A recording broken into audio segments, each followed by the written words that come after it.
Welcome to Dark Radio, where the darkest secrets of crime are brought into the light. Imagine this: a man with a friendly smile, dressed as a clown to bring laughter to children's birthday parties. But once the makeup fades, behind the mask lies one of America's most brutal serial killers. This is the story of John Wayne Gacy, the killer clown of Chicago, who turned his very own home into a graveyard. John Wayne Gacy was born on March 17, 1942, in Chicago, Illinois, into a Polish Catholic family.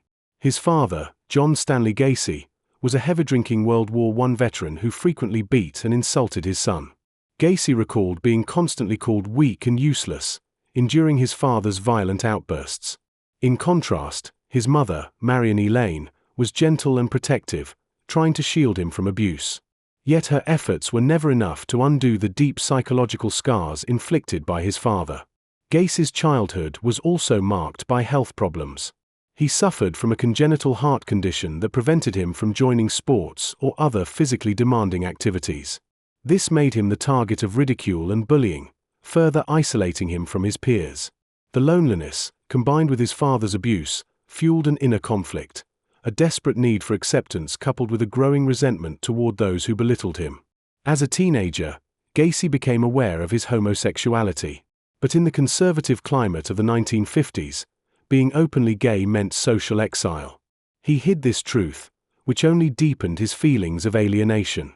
Suppression of his identity twisted his psychology further, planting seeds of darkness that would later bloom. After dropping out of high school, Gacy worked hard to build the image of a respectable citizen. He became involved in community organizations, established a successful local construction business, and even dabbled in politics. Outwardly, he was charming, helpful, and well-liked by neighbors. But beneath this mask, another self was forming. Gacy developed an obsession with dominance and control. His unresolved sexual conflicts mutated into predatory desires. He began targeting young men, often luring them with promises of jobs or money. One of the strangest aspects of his double life was his clown persona, Pogo the Clown. Gacy dressed in bright costumes, painted his face, and performed at parties and charity events. To the community, Pogo represented laughter and innocence. But to Gacy, it was a mask that concealed the monster inside. This duality, public clown, private predator, set the stage for the horrors to come, when Gacy would transform his house in Norwood Park into the burial ground of more than 30 victims. After escaping his violent and lonely childhood, John Wayne Gacy entered adulthood determined to prove himself. But his path to success would spiral into darkness. In his early 20s, Gacy left Chicago for Las Vegas, where he found work at a mortuary. This job left a disturbing impression. Gacy admitted that he once slept beside a corpse in the embalming room and felt a strange compulsion in the presence of death. Though he soon returned to Chicago, that experience planted seeds of perversion that would later consume him. Gacy pursued business management studies and moved to Springfield, Illinois, where he worked for a shoe company. Charismatic and driven, he quickly earned the trust of his peers. In 1964, he married Marlyn Myers, the daughter of a prosperous family. The marriage gave him stability, a home, and acceptance within the community. He became active in civic life, joining the JCs, a club for ambitious young businessmen. Gacy stood out, eventually being elected vice president. Yet behind closed doors, he preyed upon teenage boys, luring them with alcohol and pornography before assaulting them. In 1968, his facade collapsed. Gacy was arrested and sentenced to 10 years in prison for sexually assaulting Donald Voorhees, the 15-year-old son of a fellow JC. The conviction destroyed his marriage, as his wife divorced him and left with their children. While imprisoned, Gacy's father died, a devastating event he never reconciled with. Instead of reforming, prison hardened him. After only 18 months of good behavior, Gacy was released in 1970. He returned to Chicago and started his own construction company, PDM Contractors. The business became the perfect lure, providing him access to young men desperate for work. Publicly, Gacy appeared as a friendly, reliable man. Privately, he spiraled deeper into sadistic urges. He devised a sinister trick, posing as a policeman or performing a handcuff magic act. Once the cuffs clicked shut and victims realized they weren't coming off, their nightmare began. For Gacy, this was about total control. At the same time, he cultivated his role as a model citizen. He hosted neighborhood parties, participated in charity events, and became famous as Pogo the Clown. In costume, he entertained children with smiles and laughter. But for Gacy, the clown mask was more than entertainment, it was a shield for the predator within. Soon after his release, young men began disappearing. Most were vulnerable, runaways, dropouts, or those desperate for cash. To society, they were invisible. To Gacy, they were perfect prey. On the surface, Gacy was a respected community member. But in secret, he had begun transforming his Norwood Park home into a hidden graveyard, a place where dozens of lives would be buried in silence. By the early 1970s, John Wayne Gacy had perfected his double life, a model citizen adored by neighbors, and a cold-blooded predator hiding behind the painted smile of Pogo the Clown. What had once been impulsive assaults now escalated into systematic murder. His first known victim after prison was Timothy McCoy, a 16-year-old traveling through Chicago in January 1972. Gacy picked him up at a bus terminal, offered him a place to stay, and then stabbed him to death in his kitchen. He buried the boy's body beneath his house. Later, Gacy admitted that during this murder he felt an intense sexual thrill unlike anything before. McCoy's death unlocked something inside him that could never be contained again. Over the following years, Gacy hunted relentlessly. He prowled the streets for vulnerable young men, or lured them through job offers at his construction company, PDM Contractors. Once inside his home, he plied them with alcohol, tricked them with his infamous handcuff game, and then strangled them with rope or garrote. The Norwood Park house slowly transformed into a tomb. Gacy dug trenches in the crawl space, burying victim after victim. The stench of decay grew so strong that neighbors complained, but Gacy dismissed it as plumbing problems or mold. Sometimes, he even had employees spread lime and soil in the crawl space, unknowingly covering bodies. To maintain his mask, Gacy lived a busy social life. He threw lavish parties, engaged in charity events, and appeared at community functions dressed as Pogo the Clown. Painted in red, white, and blue, he made children laugh, only to return home and commit atrocities hours later. His murders became ritualistic. Some victims died quickly, others were kept alive and tortured for hours or even days. For Gacy, the terror in their eyes was intoxicating. Control was his ultimate desire. By the mid-1970s, the number of victims soared. Families reported missing sons, but because many were runaways or dropouts, police rarely connected the cases. This gave Gacy the freedom to kill again and again. Still, cracks began to appear. Parents of missing boys noted their sons had last been seen near Gacy's house or company.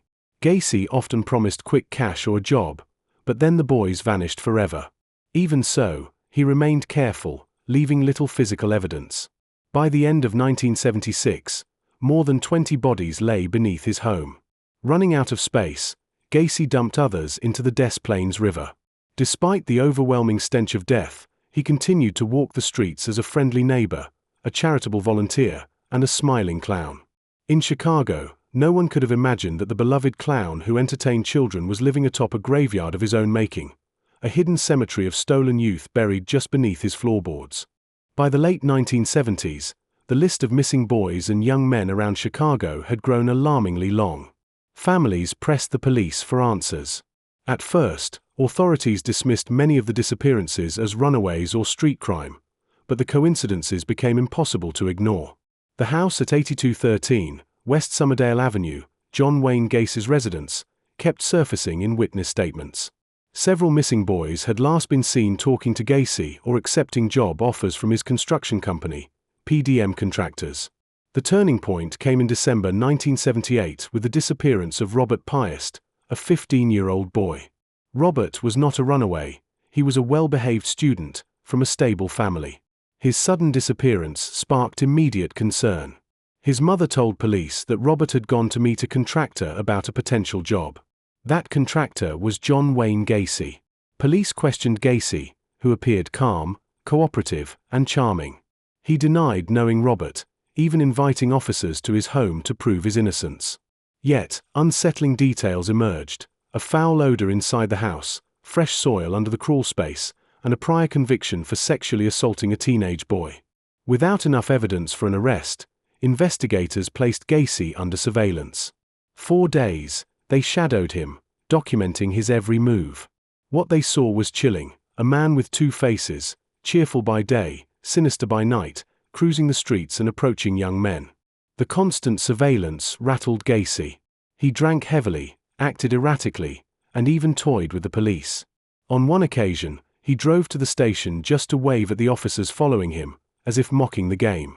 But the pressure was closing in, and Gacy began to unravel. Finally, detectives obtained a search warrant. When they dug into the crawl space beneath his home, they uncovered human bones. The missing person case of Robert Piest had exploded into one of the most horrifying serial murder investigations in American history.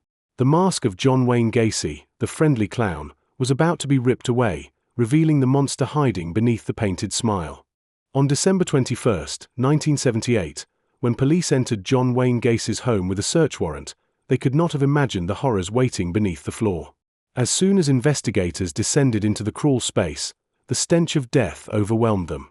In the damp soil, fragments of human bones appeared, undeniable proof that they had uncovered a hidden graveyard. What began as a missing person case had now exploded into a national nightmare. Teams of detectives, forensic experts, and reporters swarmed the Norwood Park house. Police began excavating the crawl space inch by inch, unearthing more bodies every day. Neighbors gathered outside, stunned. Many had considered Gacy a friendly neighbor, the man who threw parties and entertained children as a clown. To learn that his home concealed dozens of corpses shattered their sense of reality. Over the following weeks, investigators recovered 29 bodies beneath the crawl space. Some were intact, while others had decomposed to skeletal remains. Several were found stacked atop one another in cramped pits. An additional 4 bodies were discovered dumped into the Des Plaines River, bringing the total number of victims to 33 young men and boys. Autopsies revealed most had been strangled with rope or garrote. Some showed signs of torture. Disturbingly, several victims were still wearing handcuffs on their wrists, a chilling testament to Gacy's so-called handcuff trick. During questioning, Gacy first denied everything, but as the evidence piled up, he began to confess in a detached, matter-of-fact tone. He admitted to killing dozens, yet described it as simply part of his nature, showing no genuine remorse. One of his most infamous statements was, "A clown can get away with murder, because clowns can do things other people can't." The press quickly branded him the killer clown. Newspapers splashed his clown persona, Pogo, across front pages, and the painted smile that once brought laughter now symbolized pure evil. As more remains were recovered, horror spread through Chicago and the entire country. Families of missing boys rushed to police stations, desperate for answers. Some collapsed in grief upon learning their sons were among Gacy's victims. The excavation lasted weeks. Each body brought forth represented a stolen future, a young life silenced forever, buried beneath the home of a man society once trusted. By then, John Wayne Gacy was no longer merely a suspect. He was a national symbol of betrayal and darkness, a reminder that true evil often wears the mask of innocence. And the house on Summerdale Avenue had become infamous, not just as a crime scene, but as a monument to one of the darkest chapters in American criminal history. The discovery of 33 victims propelled John Wayne Gacy into one of the most infamous trials in American history. In March 1980, Gacy was charged with 33 counts of murder. The trial captivated the nation, with constant media coverage and crowds gathering outside the courthouse to glimpse the killer clown. Over 5 weeks, prosecutors painted a chilling picture of Gacy's brutality. Evidence from his house of horrors, witness testimonies, and Gacy's own confessions shocked the jury. They heard about the handcuff trick, the rope strangulations, and the secret graveyard beneath his home. His defense argued insanity, claiming Gacy was mentally ill and unable to control himself. But his organized double life, running a business, planning murders meticulously, and maintaining his community persona, proved he was fully aware of his actions. He was not insane. He was calculated. On March 13, 1980, the jury deliberated only a few hours before finding John Wayne Gacy guilty on all 33 counts of murder. He was sentenced to death by lethal injection. He showed no remorse as the verdict was read. For the next decade, Gacy lived on death row at Menard Correctional Center. He spent his time painting, often self-portraits of his clown alter ego, Pogo. Disturbingly, collectors purchased these artworks, enraging the public. Many saw it as a grotesque insult to the victim's memory. In prison interviews, Gacy remained cold and manipulative. He blamed his victims, denied responsibility, and even rejected some murders outright. One of his infamous claims, "I'm just a businessman. Those boys were willing." This blatant lie only reinforced the image of a remorseless predator. On May 10, 1994, John Wayne Gacy was executed by lethal injection. He left the world with no apology, no regret. His final words were chilling in their defiance: "Kiss my ass." News of his death spread quickly. For many, there was relief. But the horror of his crimes lingered. The killer clown became a lasting symbol of evil hidden behind a painted smile, a reminder that the darkest monsters can live next door. Gacy's legacy is not just the 33 lives he stole, but the haunting lesson his story left behind. Evil can hide in plain sight, behind masks of kindness, charm, or even laughter. If the shadows of this story unsettled you, you're not alone. Evil often hides behind the most ordinary faces. Subscribe to Dark Radio for more real-life darkness brought into the light. And remember, justice may sleep, but it never dies.